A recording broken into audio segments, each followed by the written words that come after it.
everybody! Welcome to the Bandit Radio Hour. It is November 27th, all said correctly so far. We're going to see how much further we get into this podcast with everything going right. And I'm here with my co-producer, and he's not the co-producer, he is the producer. I mean it. Like, I always wondered what a producer does, because I was like, oh, he doesn't act, he doesn't do anything like that in a movie. Merce, literally everything surrounding me that has anything to do with this podcast, from the mic stands to the computer programs to the cell phone recording to just little dumb things like my symbol being on a TV in the corner that makes us look way more professional than we really are.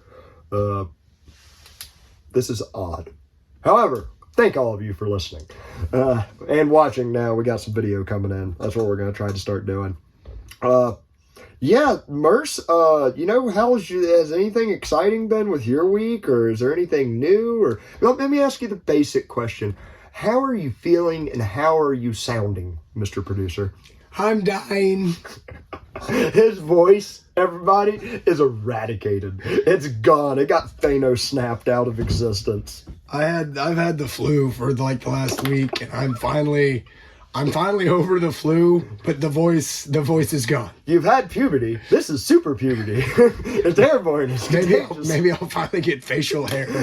Maybe that'll come with this. So, guys, I hope y'all like my voice more than Merce's. You're going to be hearing, you always see me, but no, you don't. This is first real video. I'm here for pure comedic effect. Comedic effect and minor support, and to make sure I'm not talking to a blank wall. So, yeah, I don't think he's going to get too detailed with his past. And happy late Thanksgiving and all that jazz to everybody. Merce, I'm going to just talk for you, and you tell me if I'm right or not. I'm going to assume, you went to your sister's and had Thanksgiving dinner over there? No, I didn't. No, we normally go to my aunt's, and I did not go. Oh, that's right, yeah. I went, later and picked up, to-go plate, whenever I was outside, where I could be, high from afar. Were you deathly sick already on Thanksgiving? Oh, yeah, I was running a fever. Oh, well, good for you. And literally you were tripping from the fever? Oh, Monday and Tuesday were weird. Welcome to the party, pal. I was on another dimension. I woke up at one point thinking I still had a college term paper due that I forgot about, and I was failing college. You almost died. Oh, it was bad. Yeah. So, but I don't usually die, so here I am. Yeah, made of rubber. I mean, all of his bones are arthritis ridden, but I got it in my sternum. You suck. My ribs, I'm sorry. It's inflamed where my ribs connect, so it's made coughing that much more terrible. Damn your genes and your raisin. My voice now matches my body. I'm an 80-year-old man. Guys, y'all understand, he is a sterling success compared to the potential of what could have been. But, yeah. It's that. Don't ask for an easy life. I had a very standard Thanksgiving. My son didn't make it down from Michigan, but I talked to him on the phone. Was supposed to try to set up Fortnite between him and my daughter. But I found out my daughter's Nintendo, since it knows her age, it's you can't play a teen game. And I'm like, all right, I've got to get in here and hacker man this thing and break it open for at least teens so she could play, but I didn't have time. But yeah, normal Thanksgiving, ate with family, real low key, ate with my daughter. Good food. And I think I said it last episode, just how much I've been working the past months. And all Thanksgiving break, I did nothing. And that was I needed a two full days to for me to actually recover, where I'm I got my energy levels back. I'm not just going through the motions in a numbing fashion. So yeah, apologies the last episode or two if I've been sounding a little low energy Jeb. But yeah, I'm back, baby. We're good until I do 2 months worth of work. We'll see how these next podcasts go. But I'm energized for now. Merce tried to do a wow from Squidbillies, but yeah, it's gone. Defeated. Like my Gators. I was telling him off there, he has such a boyish charm to his voice, which is good. It fits him. But when I'm not looking at him and he says something, I'm like, that's not funny. That sounds like a meth biker that's behind me at a bar. But It makes it more funny. It's Getting great. there real deep like. That's more accurate to what your voice I know is. what's wrong with it. Ain't got no gas in it. Well, I like mustard on my biscuit. A whole lot of that. So yeah, I haven't done a lot. I did get addicted to that new Call of Duty game mode, and that's with hypocrite. What are you doing? Your hands are blocking your face in the video. Oh, okay, that makes more sense. I was like, they're down by my chest, though. Sorry, everybody. We're not editing that either because I think it's funny. Yeah, that's good. So I'm like doing charades. Merce just doing charades behind a microphone. It looked like he was doing the SpongeBob imagination, because my hands were together over my face. For those of you listening, not watching, but no. Where the hell was I going with that?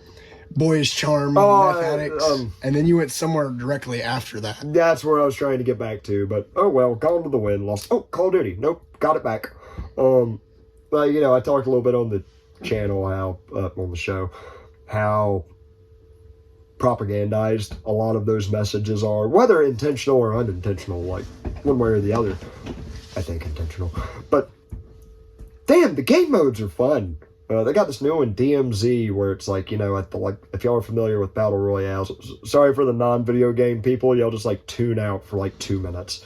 But they got the Battle Royales where it's everybody versus everybody down to the last person, and it's balls to the wall, adrenaline rush, you have to hyper focus on it. They got this new mode called DMZ where it's no. There's just a bunch of computer bad guys you can shoot who will kill your ass very quickly if you're not smart about it. And you just go, I'm not exaggerating that much, go grab 6 rolls of toilet paper and run back to a helicopter and get out of there. And you get a free new gun that you can play with. And so it's dumb stuff like that, but kind of the catch of it is if you bring so basically early stages of COVID. You know what? Holy shit.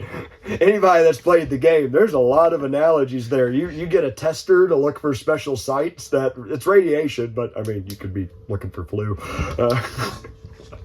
But it's a very addictive game mode, and it's kind of like a gamble. If you die with a lot of equipment you have, you don't get it back, and it makes the game much harder for you to go find the stuff again. And I've never, I'm not going to say never, it's been a very long time since a video game could make me feel extremely happy for almost like a casino. If I win a little bit, I'm oh, I'm up to a 1 through 10 on happiness. I'm at a 8. That was really big neuron firing. If I lose all my shit and die that I've worked very hard for it, it's almost the same sensation of a casino just took $100 from me, which $100 is a lot to me. and we don't have sponsors. No, not yet. Looking at you, camera. Whoever wants to put this face and this slightly off-center charm on their product, have at us. We will sell out in a heartbeat. If we like the product. That's something I always told Marsh, we're gonna... Me imagining sponsors that we don't have. Oh, no. We will pick and choose when they come our way. But yeah, that's what my Thanksgiving break was. Eating food, resting up, catching my energy. Me and my daughter did watch, for those of you interested in continuing me and my daughter's what we watch stuff, the Twilight Zone movie from the 80s. Did you ever see that one? No, I've seen episodes. I've never seen the movie. Well, okay, it's just pretty much recreating some of the most famous episodes, but with just new technology. It's the one about the old folks home where when they start playing Kick the Can, they start getting younger because they're playing kids-like games. I don't know if that was from the original series. They might have made that one up. It's the weaker of the 5 stories they show in it. But it's one of the best ones. The next one, the 8-year-old, that whatever he thinks comes into reality. Oh, the evil kid? Yeah, the monster. Yeah, that's an 8-year-old boy and sends people to the cornfield. And they change it up a little bit for the movie. If he does anything they don't like, dude, and he hates music or something, or singing or something. He wants cartoons on all the time. And one of the people, like he sends her to cartoon land instead of sending them to the cornfield. But it's like mid 80s, so they kind of got the technology to mix in like a person and a cartoon. Who Framed Roger Rabbit style a little bit. And it's like a girl gets eaten by like a king lizard Koopa thing, and like she's gone. But then something that it's not the Tasmanian devil, but it might as well be the Tasmanian devil. Like comes out of cartoon. Exactly. Comes like tornado spinning out of the TV into the real world, and it's one of those things from the 80s, like where they have to physically make something and it's not computers. I talked about it with the thing, like y'all were friggin' geniuses with how y'all did this stuff. Like look at Jurassic Park. Yeah. Well, it wasn't a lot of Jurassic Park computers. No. None of it. What about when they see like the long necks and stuff? Some of that was, but the first one was like big animatronics. Yeah, I know that a lot of the Tyrannosaurus Rex and the Raptors were, which were like amazing. Yeah. But so they had that one, and the one I'm happy they like almost redid it frame by frame was the thing on the side of the plane. The Gremlin? The Gremlin. Yeah, but instead of it being... Did they have Shatner? No, but they dude, that's such a good replacement. John Lithgow.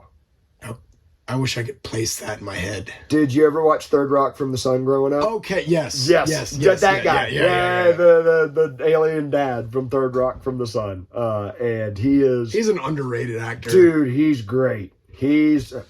Wasn't he in what's that one show about the serial killer that started off so good and then it got so dumb so quick? Dexter. I never saw it. Oh, it's pretty good. It's about like a serial killer. The basis is a guy's a serial killer, but he doesn't. That was more of a Dexter's Laboratory. So much better. So much better. From like beginning to end, Dexter's Laboratory knocked it out of the park. John Lithgow played a serial killer in Dexter, and it was like really good. The thing about Dexter, he's a serial killer, but he's like decided like, well, if I got this impulse to kill humans, I'm gonna make sure it's only really bad humans. And he's a forensic investigator too. So, but what decides bad humans? Like you jaywalk, or he's almost like a Batman that gets off on killing. Like he'll go to like court cases and see like, oh, this guy got away with it because of a technicality when he really did do it. So he's like, I'm gonna visit him at his house and tranquilize him and drag him out to a crate. It sounds like so much work, though. Yeah, well, it does take place in Miami, and most of the bodies, he's like, I'm just going to cut you up, wrap you up in plastic, dump you off in the ocean. Tie bricks to you. Miami is such a colorful place. Sorry, this episode took a really dark turn, and I didn't mean for it to, but yeah, that's the show Dexter. Dexter's Laboratory was freaking amazing. Those cartoons, and I know it's because I probably grew up with them, but it's like that. Did you watch Johnny Bravo? Yes. Johnny Bravo was one of the best. Hell, that whole street. I liked Ed, Edd and Eddy. Courage the Cowardly Dog. No. Dude, the one Return the Slab scared me. I watched that with my kids like a couple of months ago over the summer, and I was like, they did drugs. They did drugs for that show. They did drugs for every one of those shows. I don't think Johnny Bravo. I think the guy was just kind of... I think that maybe that was just a real person. That was your dude. He's supposed to be Elvis. The hair's solid as a rock. He knows kung fu. He's a rock star. I don't know if he's a rock star. In his mind. Yeah, exactly. So yeah, that was my Thanksgiving crap. All of that. I thought I was getting kidney stones, but then I didn't because I've gotten them once before. It was the very same feeling, and I was like, I'm about to go to the hospital and beg for morphine and cry. But no, none of those. And here I am drinking sugary coffee. Bring it. All right. So that was pretty much our intro. Current events. There's soccer. Is there though? Yeah, I think it's stupid, but it's just pissed off so many people. Oh yeah, there goes our international audience. America only, damn it. But pretty sure half of us don't want us there anyways. It's advanced jogging.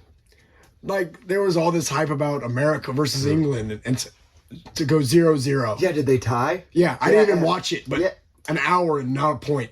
You know what? It's odd. Sports has really been in my sphere lately, and it's normally not ever. But just catching up in general, we got the gay soccer. Quite literally, a lot of I'm not being mean. Well, they can't be gay in Qatar because they banned them from using any of the rainbow stuff. Yeah. Well. Did they? Yeah, they're not allowed it. I saw people with rainbow hat or anything on the shirt are not allowed in the stadium. I saw an English guy dress up like a crusader in that movie. He had.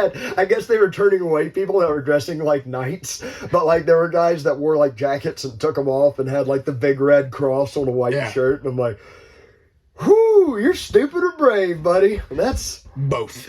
I'm not doing nothing. I saw a great meme the other day, which, as backwards as you want to call a lot of these Middle East countries, whether you're progressive or very conservative, the meme was it showed the Chad Arabian, the brown skin and the beard and the little hijab on top. Not a hijab, whatever their little. It looks like picnic basket. Not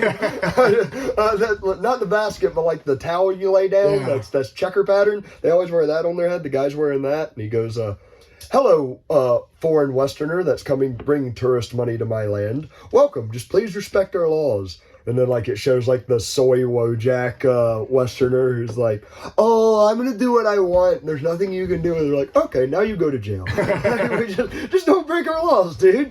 They're weird laws, but it's their country. It really is. Until America comes a knocking.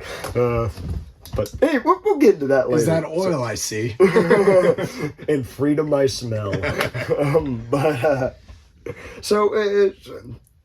Yeah, England and America end in a tie. Duh. Couldn't imagine watching. People start riots over that. People die in soccer matches. The fans, the aftermath. And I'll say this. I don't think football, real football, is as ridiculous as soccer, but not by much. It's all just so silly to me. A triathlon or a foot race to see who's the fastest, or UFC. UFC makes so much more sense than me because it's just who can beat the hell out of each other better. I get that. But what was the other thing? Florida and Florida State? How did I know my brother? The only reason I know about this game, one, because you can't live in Florida and not freaking know about this game. I grew up in a house divided. I was always on Florida State side until I kind of got into high school, and I was I just don't care anymore. But they went into overtime, Merce? No, it wasn't overtime. It was the final. They were tied until it was the end. The Gators, we lost. Something about a face mask, and the refs didn't call it. Well, that's human sports for you, which is too much. There's too many. I remember getting so upset about stuff like that. A face mask that the ref wouldn't call. And not on, I think for me personally, I really liked the Broncos for a while when John Elway was a big quarterback for them. I remember something at a Super Bowl went that way because a ref didn't make a call. And I was I'm done with this. I'm done getting this invested in things that aren't... It's not that it's out of my control. It's even out of the players' control. It's these zebras on the field that are judging. Bonkers. I don't know if I said it on here, but I was saying to my dad not that long ago, why don't they just have computers super analyze this for and judge it based exactly where it's at? And he said that's coming actually with at least Major League Baseball. They're actually starting a lot more computerized visuals of it and judging stuff. But I tell you, I remember a kid. I don't know if I said this on the Bandit's Conspiracy Corner. To find out, go listen. It's one of our episodes. It's a good one. But I remember I had a friend in the 5th grade, and he was pretty convinced, and I thought it was outrageous at the time, but the older I get, the more I can kind of see it. And he said that all major league sports are rigged. He said this in the 5th grade. I was like, what? He's there's two, and his explanation was, there is too much money invested in all of this for things to not go as planned. For things to not, how would he put it? to make sure the Super Bowl is watched, you want the two like most exciting teams that are going to drum up like a lot of the, so refs will call it a certain way. And I've seen stuff like that where happen. You're like, you got to be kidding me. Yeah, and I'll like, I don't think it's that, like I said, all the conspiracies that involve like a cigar smoke filled room of people controlling every move of humans. Outside of like a couple, I think that's too far-fetched to be true. But like, could there be refs that are way more on the take than we know? That like not even like the owner of the NFL putting them on the take, but like maybe the owner of that sports team going like, make sure we win this game the certain. I've said that about like Alabama in college football forever. Alabama gets more breaks and BS calls that save them like in the last minute because they go to the college football playoff. They have the largest fan base. It's too. I think there is just much more corruption in a lot of different. I'm not even talking politics.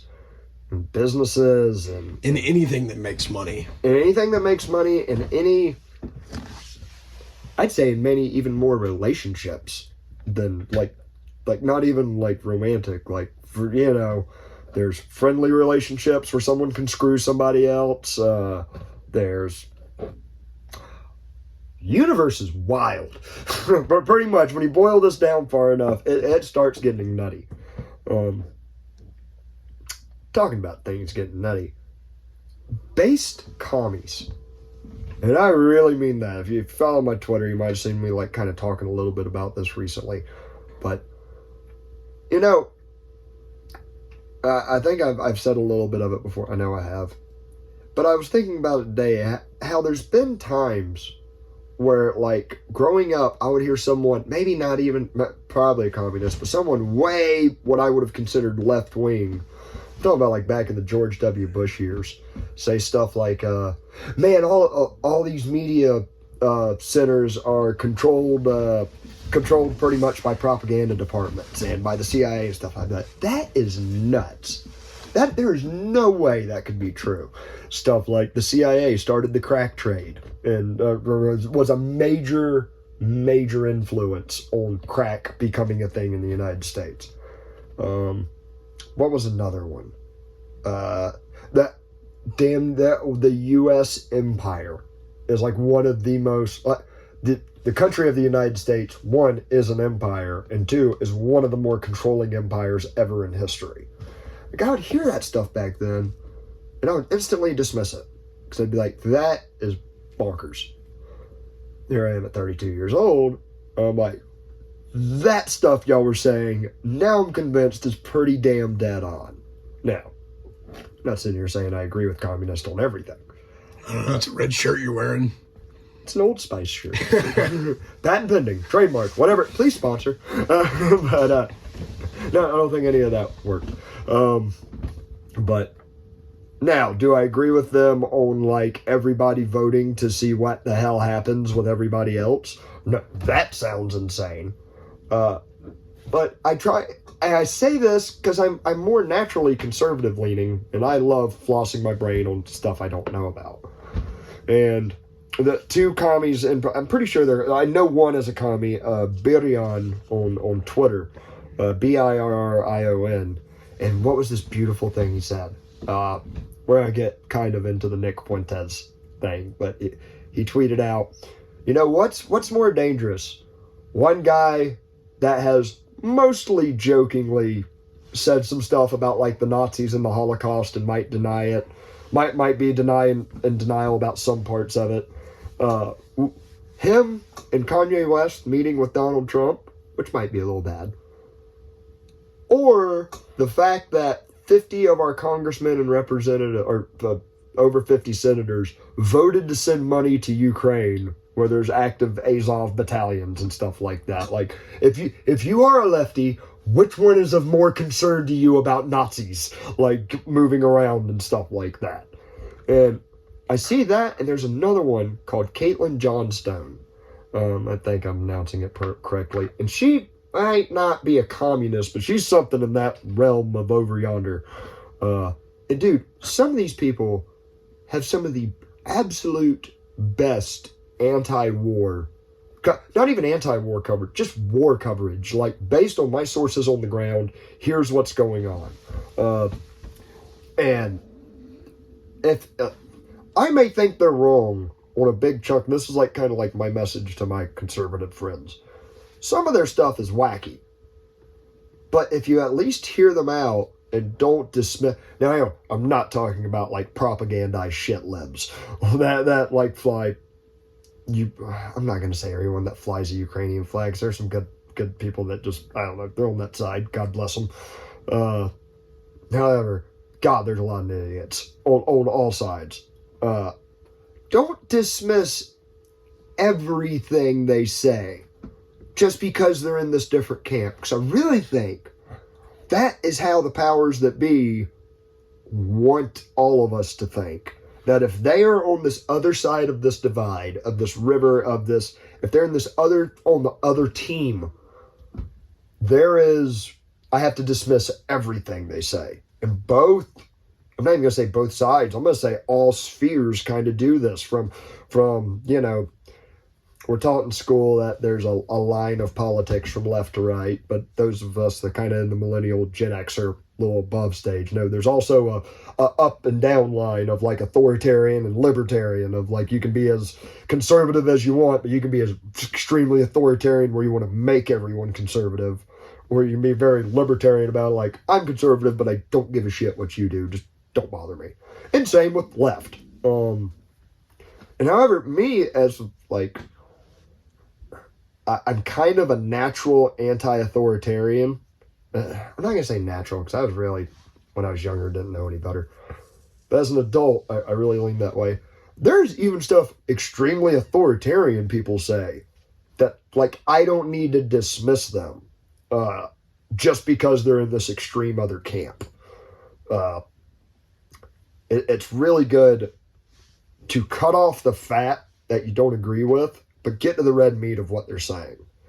And on the other hand, somebody I feel like I've talked a little down about on this podcast, and I'm going to do it a little more, but first, I want to give them a little bit of a benefit of a doubt.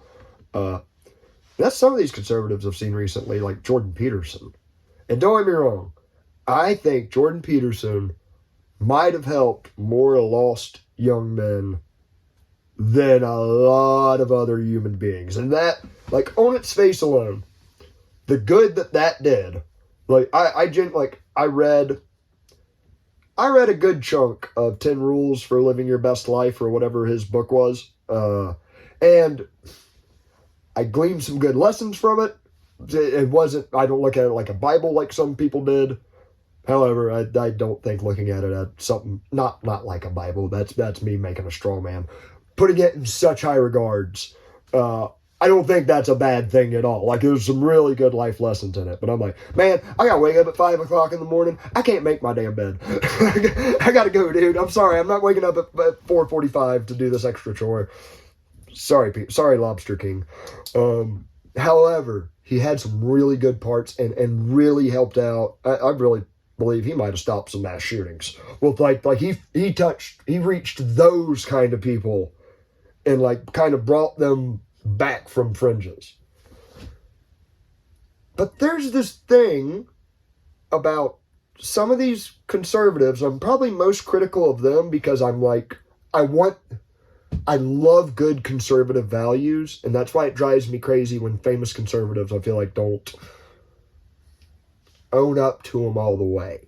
There's this odd, like they're amazing 75% of the time, in my opinion. But there's this 25% where not only are they like a little wrong, they're like way wrong, like way over here. And one of the things, like Jordan Peterson, I think he tweeted out the other day, like, hey, Elon Musk, we're liking free speech, but if someone has an anonymous account, you need to get rid of them because all they're trying to do is, quote, own the retards. Or, I might be putting some words in his mouth, but he comes off pretty hostile about, like, if you have an anonymous account, that's a bad thing and Elon Musk needs to get rid of it. And it's like, I'll give him respect. Like, what he did in Canada, you know about his story about what made him famous, right? Not using pronouns. Also, in Canada, I might be butchering some of this. It's from a long time ago, so if there's any lefties out there that want to correct this, please shoot me a tweet. Oh, that's like what they get off on. If they can. a lot of the time. Hey, sometimes they're good, but a lot of times they miss the mark. But no, like, what happened, Canada passed a law that I think it not only allowed, like, trans in sports, like sports mixing, but you had to call someone their pronouns, whatever they wanted.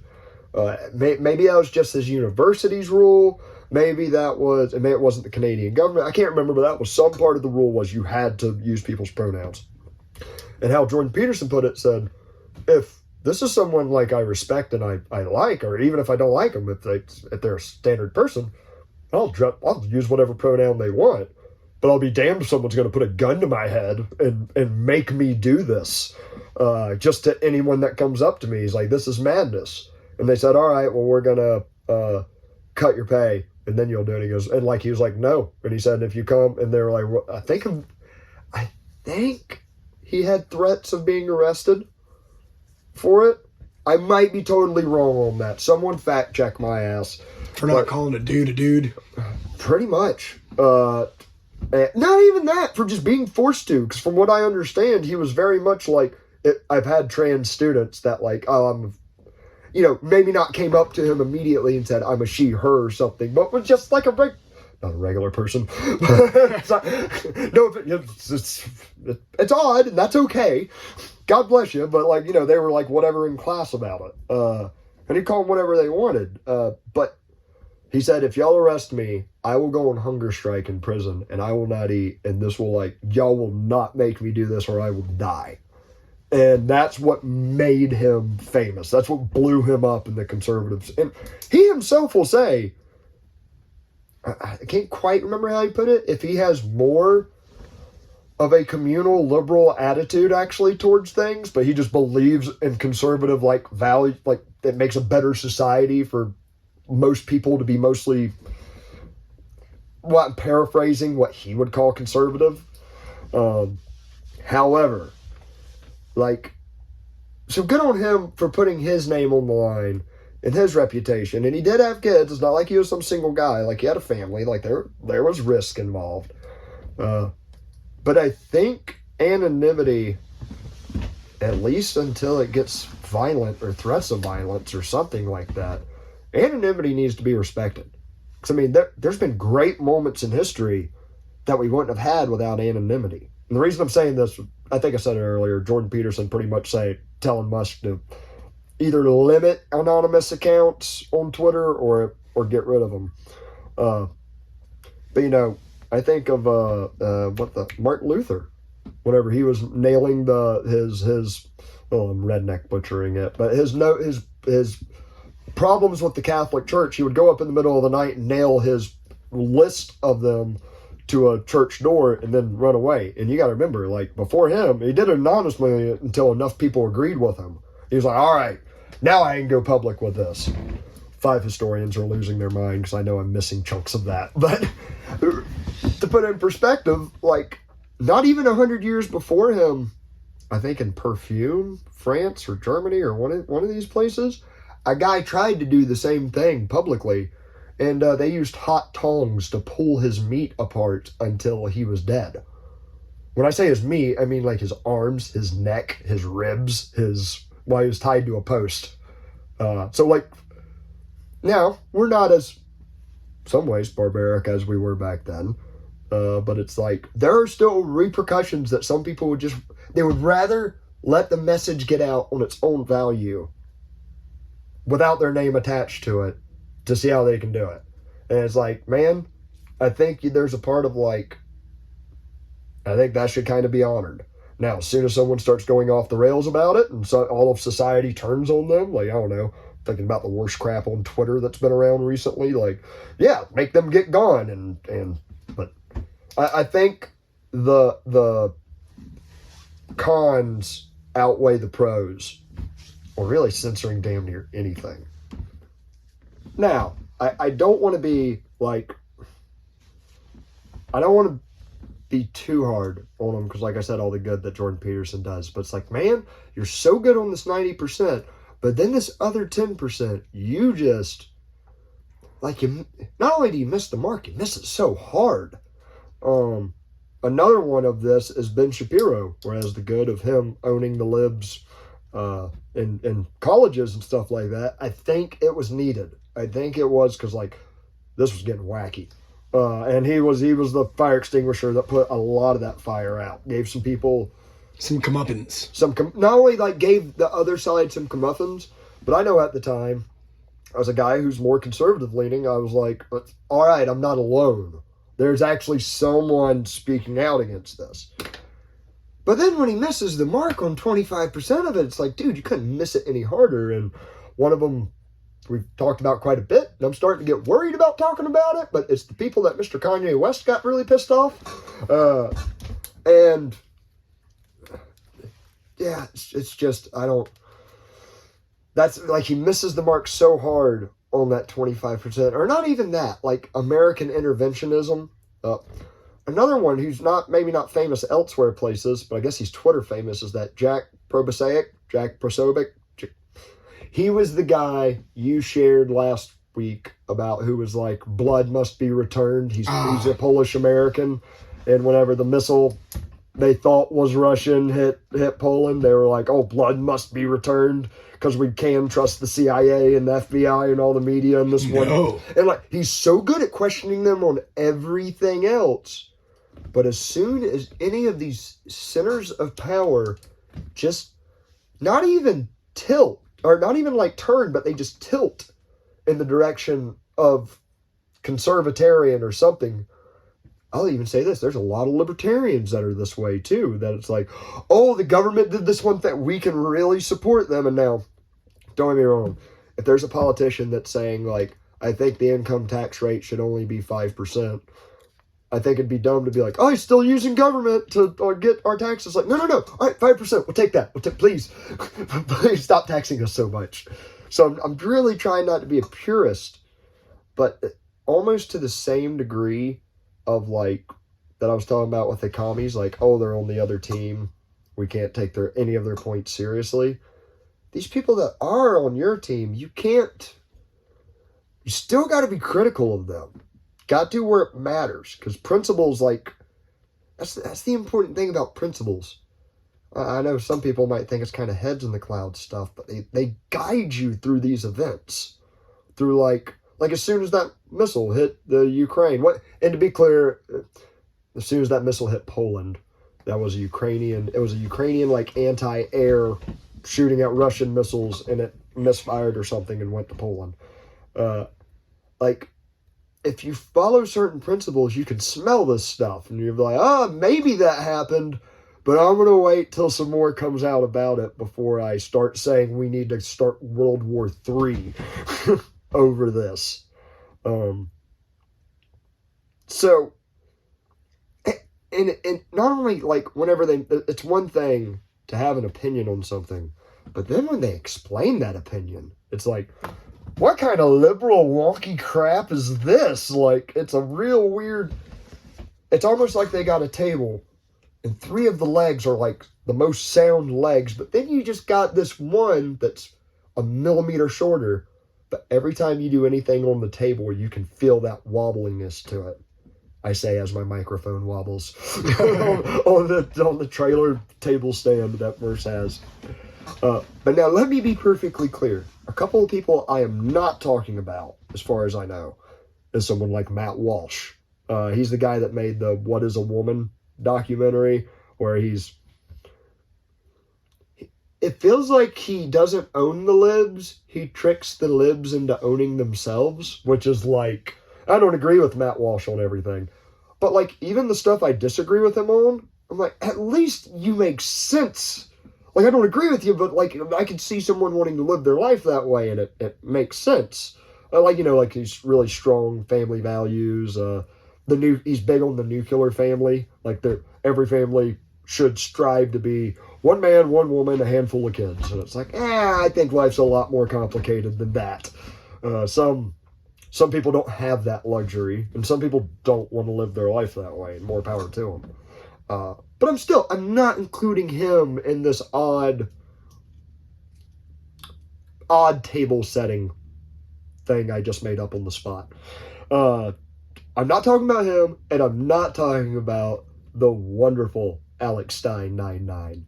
Dude, that guy is like, I guess he calls himself a conservative populist, which, populism, that's something I'm not a big fan of. That's like, ooh, that's just the people picking whatever government they want at any time, and I don't trust the people.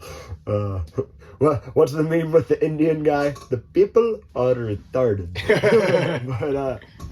But, however, like, despite that, dude, the work that Alex Stein 99 does, we've talked about him a little bit on the show, but I think it was last weekend. Merce, did you see it where he went to the Antifa rally? I've seen where he's going to a lot of things. It wasn't an Antifa rally. I'm sorry. I believe it was in Houston, Texas. I know it was in Texas. I believe it was Houston. It was one of these, like, drag storyteller for kids hour or something like that. And either Libs of TikTok or, like, Gays Against Groomers or one of these, like, advocate, like, this is weird shit group. One of those groups that's, like, definitely saying this is weird shit and stop it. Found out about it. Found out about, like, this event happening, and they were going to stage, like, I don't know about a protest. I'm not actually sure what all they did. However, Antifa found out that the right-wing groups found out about it, and they're like, we're going to meet up and defend this dude dressing up like a chick, talking to kids specifically about it, which, and that is Texas. Like, that's California, I can wrap my head, I don't agree with it. I think a lot of them have moved to Texas. Yeah. But, I don't know. The small town in Texas I lived in, they're like, nothing surprises me that comes out of Dallas nowadays. It's always been a queer place. I'm like, all right. Whatever. That's a Texan saying it, not Josh. Not the Bandit. But, anyways, Alex Stein, like, found out about, like, Antifa being there. The reason I don't know if there was any actual right-wing protesters is because the only reason I know about this event is from Alex Stein 99, who just shows up in a suit with a cell phone, looking like a 22-year-old Tucker Carlson, and starts recording, just walking up to them like, so hey, so y'all are, like, totally cool with, he does this thing. Yeah, we're for this cross-dressing guy sitting with this little kid. Yeah, because y'all are all like pedophiles, aren't y'all? We can all get along. And trolling them as hard as he can. And there's even, like, 2 Antifa guys there, all black masked up, and I'll tell you this, for, like, the typical Antifa group I've seen, these guys had some gear. Like, these guys actually had, like, there was 2 guys with AR-15s that looked like rich boy AR-15s, not some clunk. I'm not an expert on guns, but I like them, but I'm not an expert on it. But it looked very well made, AR-15, like body armor, black sunglasses, black bandana and stuff. And I'm like, y'all look like feds. Y'all 2 in particular look like feds. But God bless Alex Stein 99 just going up to him with the camera like, oh, y'all got y'all's big boy guns out today, huh? Or are y'all actually going to use them? Y'all probably don't even know how to turn the fire on those things. I'm like, just... And hey, if there was like a left version of... I don't know how he carries his balls around. Dude, in a wheelbarrow, like South Park. He is amazing. You know... I even think the more important thing he did was at those damn city council meetings where he would dress up like a Ukrainian war propagandist and like, come on, we're all going to go join the war to support Ukraine. Let's go put our lives on the line and send them all of our money. And it was chef's kiss.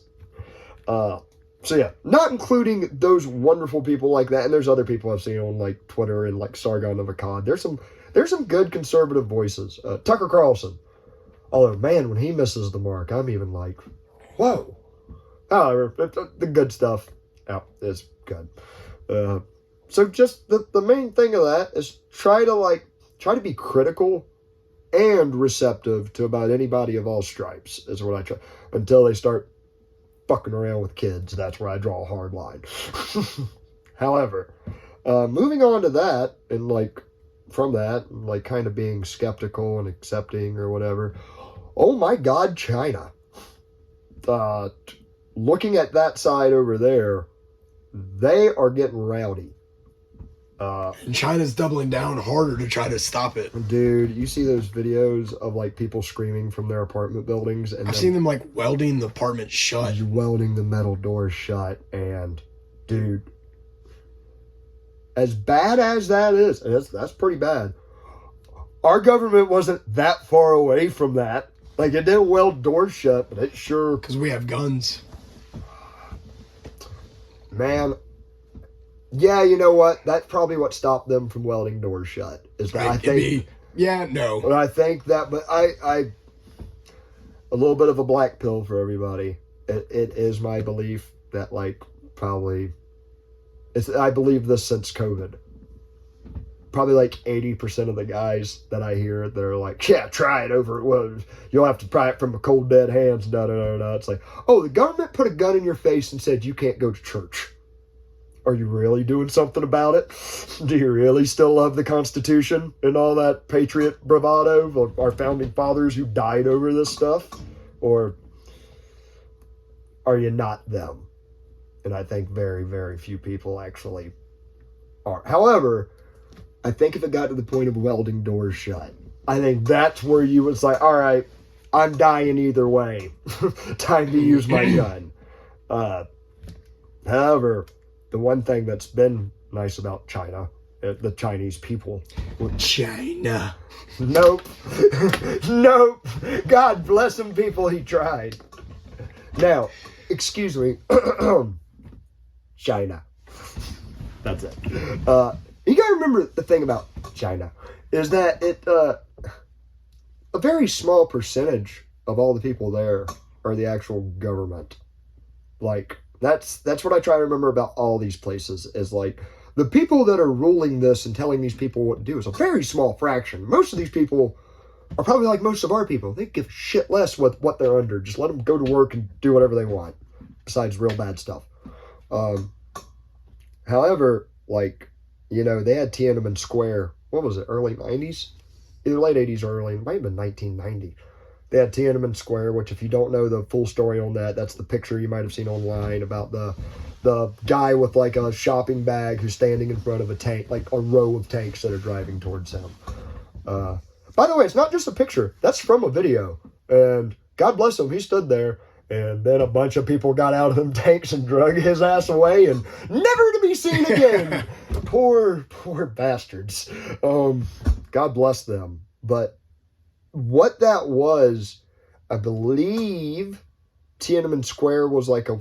Hey, side note. Don't take... question me on my history stuff, because we just took a little interim, like, in the middle of the show. And I told Merce, like, it might have been actually Thomas Paine that was distributing stuff instead of Martin Luther anonymously. So for you historians that are getting ready to throw stones, I know it was one of them doing something like that. But my point's good. The details surrounding it, slightly blurry.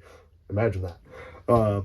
But with Tiananmen Square, I think it was like a more westernized college, like when China started, after Nixon started allowing like capitalism and more Western ideas in. There started to be this real, quote unquote, liberal college that was like questioning a lot of things. And the Chinese Communist Party, CCP, said, all right, we're rolling in the tanks and we're going to get rid of this old Tiananmen. Tiananmen Square wasn't a college. It was like a very old, like national park or something akin to that, like this really old Chinese like place. And after the protests by the college students happened there, Chinese Communist Party rolled in the tanks to put them down. And afterwards, they bulldozed the area, put a slab of concrete and a road there, and quit calling it Tiananmen Square. And now in modern China, if you ask a Chinese person fresh from China, what is Tiananmen Square? They either don't know or they ain't allowed to say. Westerners know much more about it than them. So, like, literally, they just paved over history and replaced it. Saying that was all contained to one tiny place. That was like a concentration of this cultural difference, this cultural and political difference. What we're seeing in China right now, from what I can see on Twitter, and I just badmouthed him earlier, but a lot of it coming from Jack Proboszek, whatever that damn Polish name is. This is like 100 Tiananmen squares. And this is where things get interesting, kind of going back to some of my earlier thoughts about surely our political system can't go on as it is. Like this thing's falling off the rails. What does it look like when it falls off the rails? Do you think the CIA is causing some unrest? I was getting to that. I was actually, I was kind of going there. I'm always kind of going there. So, all these foreign affairs. All right. Time to barely touch back on what I was saying earlier about conservatives. Conservatives have been great about Ukraine, and I'm proud of y'all. Y'all are putting on y'all's big boy skeptic pants and going, I don't believe what the military and all these Washington people are telling me about this foreign country. But 90% of these people flip the other side when it comes to China. And don't get me wrong, China bad. No, me no like China. However, I'm not in a rush to send our bombers over there and start a war with these people either. And like, yeah, they might be putting money into our politics and our stuff like that. What's the answer to that? Get rid of the politics. get rid of this thing they're influencing. And it's like, oh, but they'll buy off companies and stuff like that. It's like, all right, buying off a company's better than buying off a government. What, they're going to tell Elon Musk to change Twitter? Like, all right, deal. Well, whatever. I can deal with that a lot better than... Still $8. 8, yeah. Or whatever they use. But I'm looking at China, and if what I'm seeing is to be believed, there is a lot of these protests kicking off. And I mean like waves of people running at waves of cops, the boys in blue, and people in hazmat suits and all this, and it's all over COVID.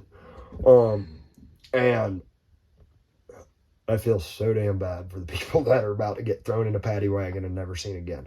Did I just say paddy wagon? Ugh, that was 30-ish.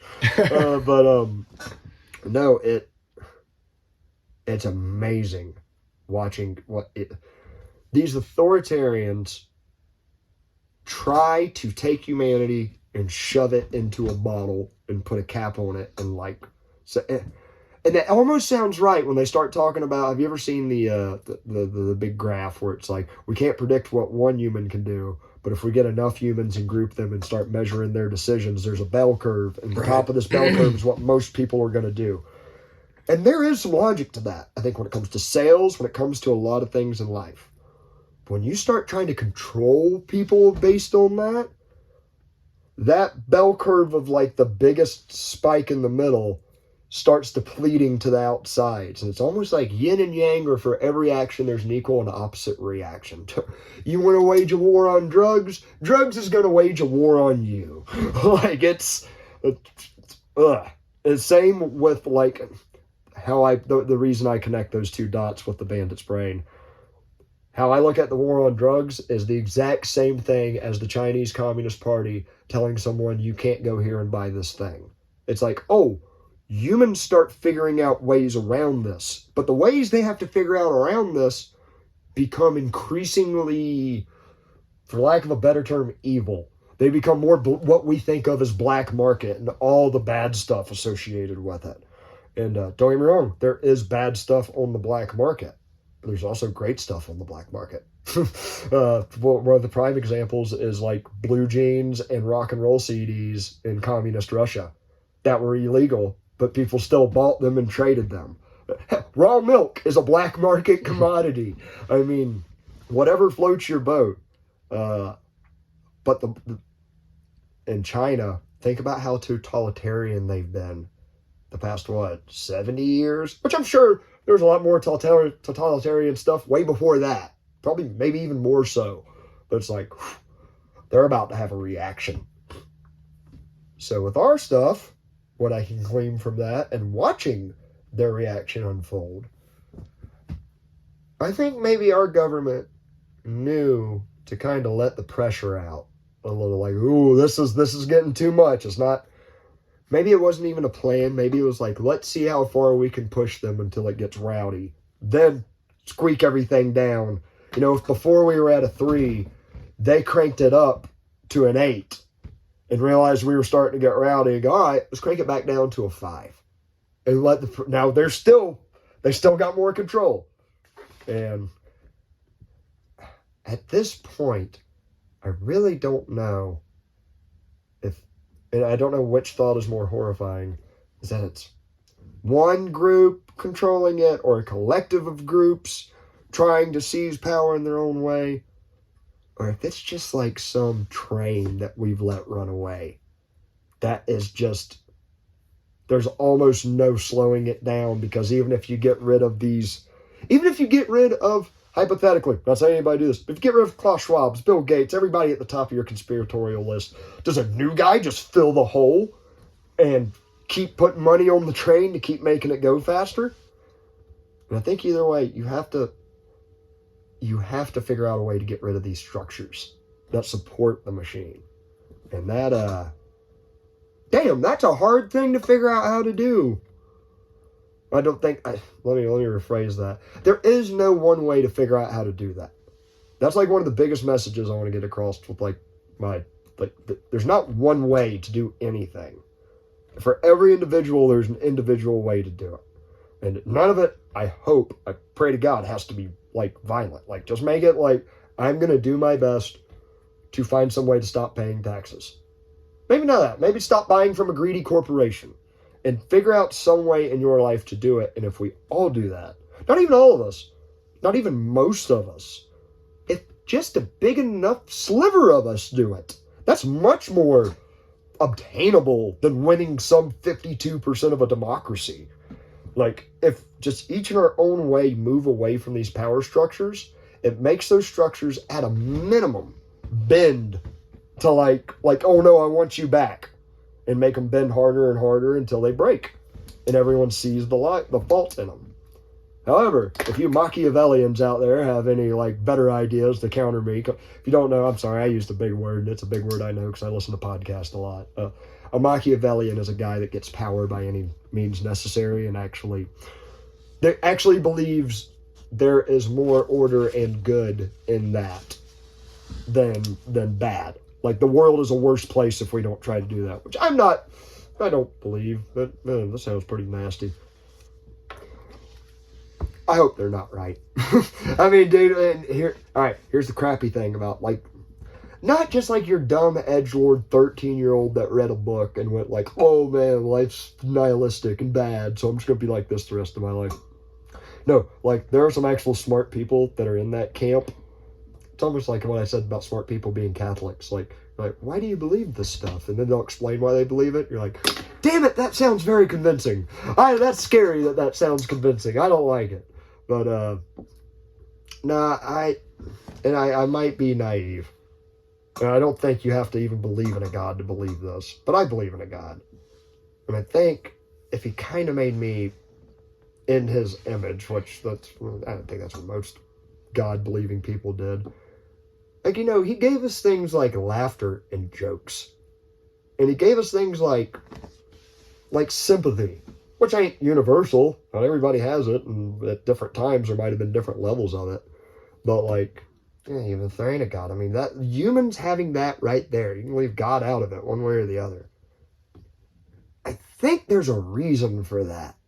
I really think there's a bona fide, to understand someone else's plight actually benefits you and gives you better knowledge of a situation.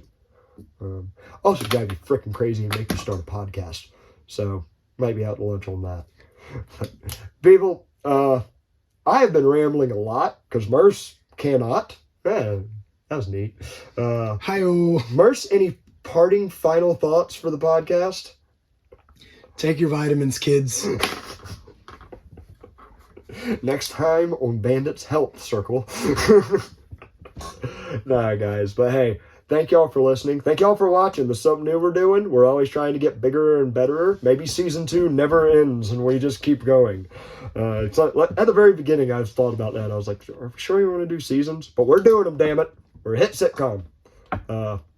Everybody's been fun doing this. Can't cancel us if we make it ourselves. Oh, God, you sound terrible. Thank God I did most of the talking. Y'all have a good evening, good day, whatever the hell it is. We'll be talking to y'all really soon. Bandit out. Bow, bow, bow.